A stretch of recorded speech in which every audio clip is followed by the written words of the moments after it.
Hi friends, ഞാനിന്ന് നിങ്ങളുമായിട്ട് share ചെയ്യാൻ പോകുന്നത് എല്ലാ വീട്ടമ്മമാർക്കും വളരെ യൂസ്ഫുള്ളായ നല്ല അടിപൊളി ടിപ്സുകളുമായിട്ടാണ്.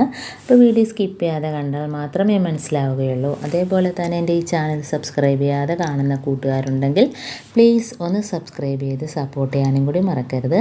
അപ്പോൾ നമുക്ക് ഫസ്റ്റ് ടിപ്പിലോട്ട് കിടക്കാം.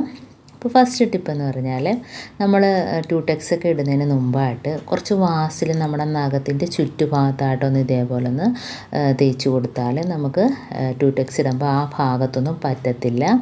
അഥവാ പറ്റിയാൽ തന്നെ നമുക്ക് വളരെ ഈസി ആയിട്ട് തുടച്ചെടുക്കാൻ പറ്റും. നല്ല രീതിയിൽ നമുക്ക് നഖത്തിൽ ട്യൂടെക്സ് ഇട്ട് പെട്ടെന്ന് തന്നെ തീർക്കാം.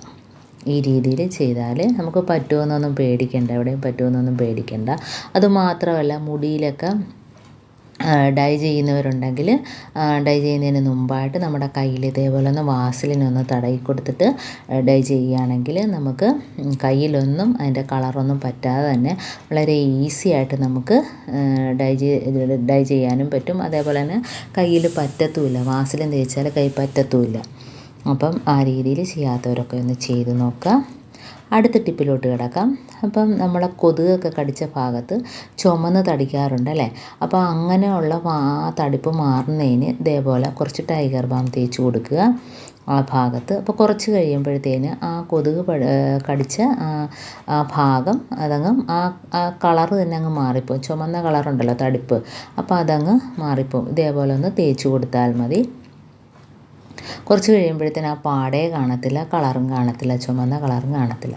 അടുത്ത ടിപ്പെന്ന് പറഞ്ഞാൽ നമ്മൾ ഇതേപോലെ ഇടികല്ലൊക്കെ മൂടി വെക്കണമെങ്കിൽ ഇതേപോലെ രാത്രിയൊക്കെ പല്ലിയൊക്കെ നക്കാതിരിക്കാൻ ഒരു പാത്രം വെച്ചോ ഗ്ലാസ് വെച്ചോ അടച്ചു വെച്ചാൽ മതി.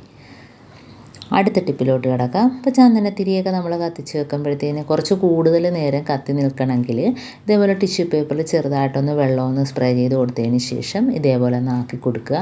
ഒരുപാട് നനച്ച് കൊടുക്കേണ്ട, കത്തത്തില്ല. കുറച്ച് ഇതേപോലെ ഒന്ന് ആക്കി കൊടുത്തതിന് ശേഷം നമ്മൾ കത്തിച്ച് വെക്കുകയാണെങ്കിൽ നമ്മൾ സാധാരണ കത്തിച്ച് വെക്കുന്നതിനേക്കാളും കൂടുതൽ നേരം അത് കത്തിക്കൊണ്ടിരിക്കും. കാരണം പെട്ടെന്ന് അത് എരിഞ്ഞ് തീരത്തില്ല. ഇനി അടുത്ത ടിപ്പിലോട്ട് കിടക്കാം. നമ്മൾ നഖം വെട്ടി മൂർച്ച കൂട്ടാൻ ഒരു എളുപ്പമാർഗ്ഗമാണിത്. നമ്മൾ ഗുളികയുടെയൊക്കെ സ്റ്റിപ്പുണ്ടല്ലോ, അതിനകത്ത് ഇതേപോലെ ഒന്ന് ആക്കി കൊടുക്കുക. അപ്പോൾ എത്ര നഖം വെട്ടി ഉണ്ടെങ്കിലും നമുക്ക് ഇതേപോലെ ഒന്ന് ചെയ്ത് കൊടുത്താൽ മതി. അപ്പോൾ അതിൻ്റെ മൂർച്ച പോകത്തില്ല. അല്ലെങ്കിൽ നമുക്ക് നഖം വെട്ടുമ്പോഴൊക്കെ നഖം വേദന എടുക്കും. അപ്പോൾ ഈ രീതിയിൽ മൂർച്ച കൂട്ടിയതിന് ശേഷം നമ്മൾ നഖം വെട്ടുകയാണെങ്കിൽ വളരെ ഈസി ആയിട്ട് തന്നെ നമുക്ക് നഖം വെട്ടിയെടുക്കാൻ പറ്റും. അപ്പോൾ നഖം വെട്ടി മൂർച്ച കൂട്ടണമെങ്കിൽ ഇങ്ങനെയൊന്ന് ചെയ്ത് കൊടുത്താൽ മതി.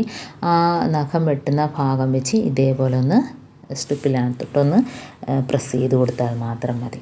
അടുത്ത ടിപ്പെന്ന് പറഞ്ഞാൽ നമ്മുടെ മിക്സിയുടെ ജാറുണ്ടല്ലോ, അപ്പോൾ അതിനകത്ത് പെട്ടെന്നൊക്കെ ഇതിൻ്റെ ജാറിൻ്റെ മൂടിയിൽ വാഷർ പൊട്ടിപ്പോവുകയാണെങ്കിൽ ഇതേപോലെ റബ്ബർ ബാൻഡ് ഇട്ടിട്ട് നമുക്ക് എന്താണേലും അരച്ചെടുക്കാൻ പറ്റും.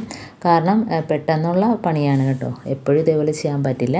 നമുക്ക് പെട്ടെന്ന് വാഷറൊക്കെ പൊട്ടിപ്പോയാൽ ഇതേപോലെ കുറച്ച് റബ്ബർ ബാൻഡ് അധികമായിട്ട് ഇട്ട് കൊടുക്കുക. അതിന് ശേഷം നമുക്ക് മിക്സിക്കകത്ത് പൊടിക്കാനോ അരയ്ക്കാനോ ഉണ്ടെങ്കിൽ ഇതേപോലെ ചെയ്തെടുക്കാൻ പറ്റും. അപ്പോൾ നല്ല ടൈറ്റായിട്ട് തന്നെ ഇരിക്കുന്നുണ്ടോ, ആ രീതിയിൽ നമ്മൾ റബ്ബർ ഇട്ട് കൊടുക്കുക.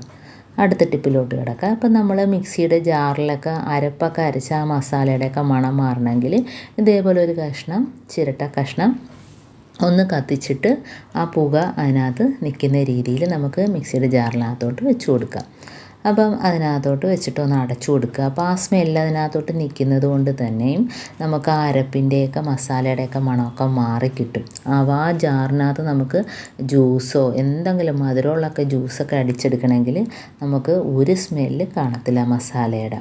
ഇപ്പോൾ ഒരു ജാറിനോടൊപ്പം ഒരു ജാറില്ലാത്തവർക്കൊക്കെ ഇതേപോലെ ചെയ്യാൻ പറ്റും. കാരണം ആ മസാലയുടെയൊക്കെ മണം ഈ ഒരു ചിരട്ട കഷ്ണം ഇട്ട് കൊടുത്താൽ മാറിക്കിട്ടും.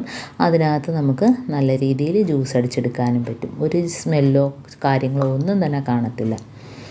അപ്പം എൻ്റെ ഈ ടിപ്സുകളെല്ലാം നിങ്ങൾക്ക് ഇഷ്ടമായെന്ന് വിചാരിക്കുന്നു. ഈ ടിപ്സിൽ ഏതെങ്കിലും ഒന്ന് യൂസ്ഫുള്ളായിട്ട് തോന്നിയിട്ടുണ്ടെങ്കിൽ ഒന്ന് ലൈക്ക് ചെയ്യാനും കമൻറ്റ് ചെയ്യാനും സബ്സ്ക്രൈബ് ചെയ്യാനും മറക്കരുത്. കൂട്ടത്തിൽ ബെല്ലൈക്കൻ എനേബിൾ ചെയ്യാനും മറക്കരുത്. എന്നാൽ മാത്രമേ ഞാനിടുന്ന ഓരോ വീഡിയോസും നിങ്ങളുടെ മുമ്പിൽ നോട്ടിഫിക്കേഷനായി എത്തുകയുള്ളൂ. അപ്പം ഇനിയും നല്ല നല്ല ടിപ്സുകളുമായിട്ട് വീണ്ടും കാണാം. അതുവരേക്കും താങ്ക്സ് ഫോർ വാച്ചിങ്.